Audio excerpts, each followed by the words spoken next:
Good morning, everyone. I am Dr. Ava Parmar, prosthodontist and implantologist at Nobilis Dental Hospital. આપણે જાણીએ કે દાંતને replace કરવાની કઈ કઈ ટ્રીટમેન્ટ મોડાલિટીઝ છે. સૌ પ્રથમ આવે છે ક્રાઉન એન્ડ બ્રિજીસ, એટલે આજુબાજુના દાંતનો ટેકો લઈ અને વચ્ચે દાંત બેસાડવા. બીજી ટ્રીટમેન્ટ મોડાલિટી છે ડેન્ટલ ઇમ્પ્લાન્ટ્સ, એટલે જડબામાં સ્ક્રૂ બેસાડીને એના ઉપર દાંત બેસાડવા. આ સિવાય છે આપણી પાસે removable options, that is complete ડેન્ચર્સ. ડેન્ચર્સ એટલે ચોકઠા, અડધા ચોકઠા, આખા ચોકઠા, એના વડે પણ આપણે ઘણા બધા દાંતનું રિપ્લેસમેન્ટ કરી શકીએ છીએ. એમાં એક બીજી ટ્રીટમેન્ટ મોડાલિટી છે સેમી ફિક્સ્ડ ટાઈપ, એટલે ઇમ્પ્લાન્ટ બેસાડીને એના ઉપર ડેન્ચર બેસાડવું. એ ટ્રીટમેન્ટ પણ અવેલેબલ હોય છે.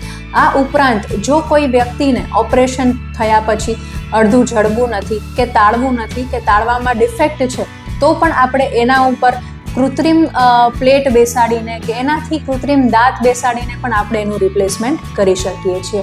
હવે તમારે જો આ બધી ટ્રીટમેન્ટ કે તકલીફો હોય તો નોબિલિસ ડેન્ટલ હોસ્પિટલમાં અમે આની સંપૂર્ણપણે ટ્રીટમેન્ટ કરીએ છીએ. તમને પ્રોપર ફંક્શન, એસ્થેટિક અને ફોર્મ આપીશું, જેથી તમે સરખી રીતે ચાવી શકો, તમે કોન્ફિડન્ટલી સ્માઇલ કરી શકો અને તમે એકદમ સ્વસ્થ રહી શકો. Thank you so much.